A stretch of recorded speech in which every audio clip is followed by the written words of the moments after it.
begin with Jason Kersey, The Athletic, and then go to Eric Bailey. All right. Hey, Jeremiah, how are you? Good.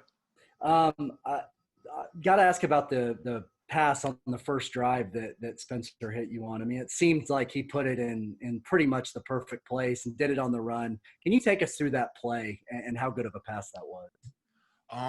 Well, you guys saw he looked at his read to the right, wasn't there. And from my perspective, it's just keep playing and keep playing. Coach Riley always talks about go out there and make plays. And Beamer emphasizes always play to the end of the whistle. So that's what I did. I rolled out with him just like we would do in practice. And he made a throw, I made a play, and the rest is history. Were you at all disappointed that you didn't score the first touchdown this year? Just a little bit. Man, I really thought I was going to have it. That would have been 2 years in a row. Thanks. Okay, Eric Bailey of the Tulsa World, and then Ryan Aber.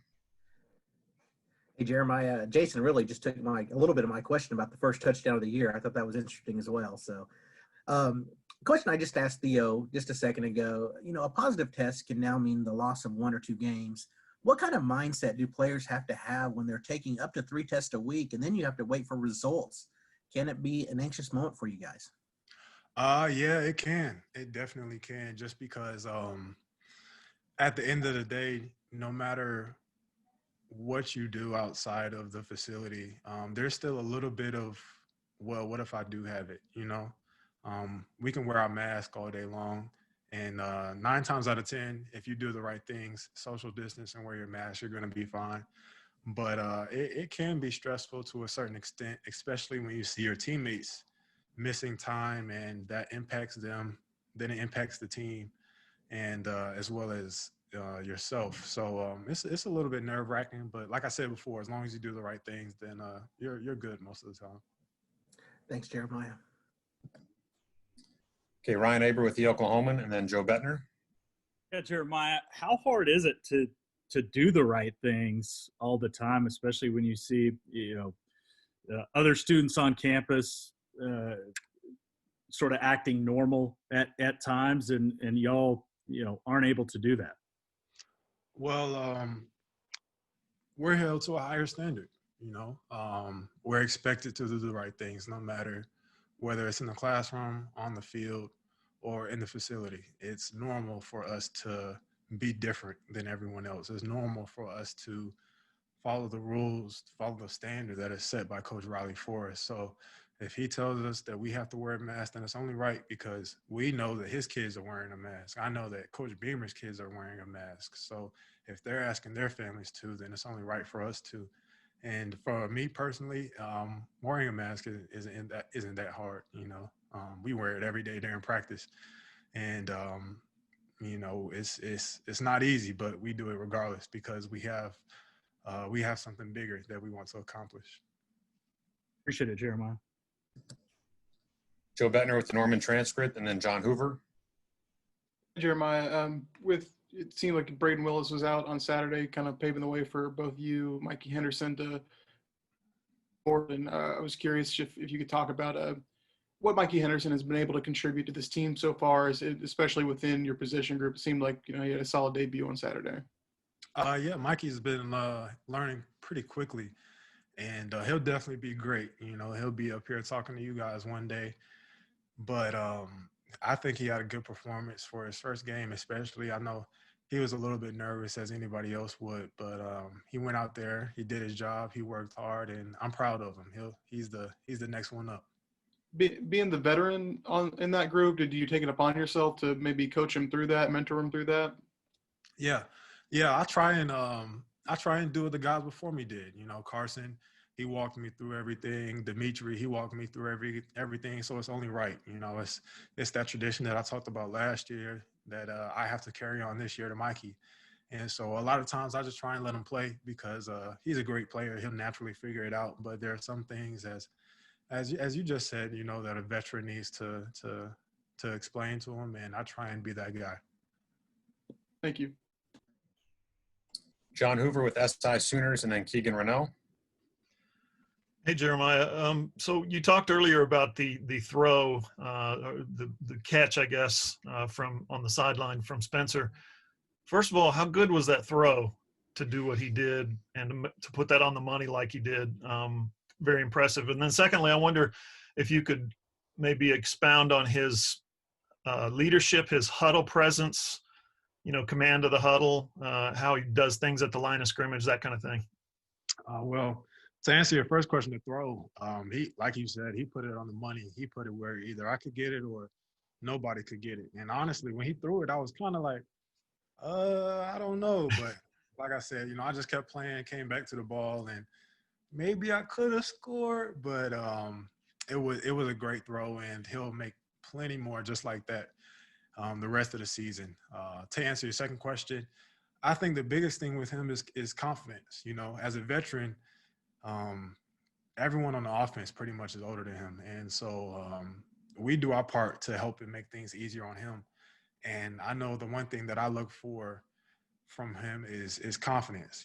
If he's confident, then, we're going to go out there, we're going to do our thing regardless, because I know I'm going to do my thing. I know Adrian Ely is going to, and I know Creed is, they're all going to do their job. And so all we expect from him is to know his job, to be confident out there on the field, and to execute. Real quick follow-up. Pocket presence is kind of an intangible thing. Is that something that, from a player's perspective, you guys notice in your quarterback? Yeah. He's so you're asking, is he comfortable sitting in the pocket? Is that what you're trying to Yeah, get to? managing where the pressure might be coming from, or before the play happens, maybe he's getting information from the sideline or something like that. That whole persona kind of being the Oklahoma quarterback. Oh, okay. Yeah. It's that's just going back to us practicing that every day.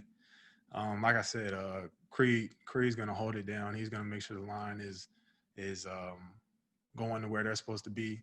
And to answer your question in terms of his pocket presence, like I said, as long as we're all on the same page, it makes his job that much easier. And all he has to focus on is getting the playmakers the ball. And so he's done a very good job with that. Like I said, he's confident and he's executing. Great. Thank you so much. Let's go to Keegan Renaud, Sooners Wire, and then Jenny Carlson. Creed obviously has been a leader since he's taken over at center position the last 2 years, but it seems like he's really ramped that up this year, with the racial injustice stuff that was going on with him on social media. Just what have you seen from Creed and his leadership so far this season? Consistency. That's something that not everyone has the ability to do. We can all be leaders to some extent, but Creed has gone above and beyond and coming to work every day, being a voice every day. So when these social injustice issues came up that we had to address, it was only right for him to once again speak up and be a light for us to follow. And I think he's the right guy for it. I have all the faith in the world in Creed, and I'm glad he's our captain. Thank you. Let's go to Jenny Carlson with the Oklahoman. Hey, Jeremiah, how are you? Good. Good. Hey, I want to go off of football for a second. I know you made it known via social media this summer that you're now an MBA student, which when I think about the craziness of this year, I wonder how that fit in. I mean, the stress of that, tests, all that sort of thing. Can you just kind of walk through what that process was like for you? It wasn't easy. It was not easy. To address what you first said, scheduling. Our people down there in OKC did a great job working with me in terms of making that fit. They were very adjustable in terms of my plan here and my plan there and what we have going on online. Especially when school started, we actually started a week earlier than the Norman campus, but we were still in fall camp. And so I wasn't able to attend. And once again, they worked with me in terms of getting me the information I needed. And it's just been very smooth. The work has been hard, don't get me wrong, but it's been probably the best decision I've made recently, and I'm happy to be a part of it. What does that mean to you to know that at the end of the process, you're going to have an MBA, which, I mean, that's I mean, that's not an easy thing to do, but to think that you're in that program and you're headed down that path, what does that mean for you personally? I've always been a stickler when it came to academics, but I don't think I really understand what having an MBA means right now. You know, to me, it's just a goal that I want to accomplish, and it's just like, all right, I'm still in school, you know. But when I tell other people I'm in the MBA program, they're like, "Whoa, that's big," especially from older adults. And so, I'm hoping that the benefits will show later on in life. But for right now, I'm just grinding and playing football, you know. Cool. Thanks, Jeremiah. Okay, let's go to James Hale with KREF. Hey, Jeremiah, I hope things are going well. Great catch on the goal line. And, you know, you've always had, you know, those hands in high school and things like that. How much fun was it to play in this game? You know, you guys were depleted and, you know, you were used in a lot of different ways in this game. It was fun, you know, to reiterate what you said. It's very similar to what I did in high school. And so when my name was called to be out there, I was ready. You know, I've been in this offense for a little while, so, you know, I know a thing or two. Yeah. So, yeah, I'm out there to make plays, and I have a good time doing it.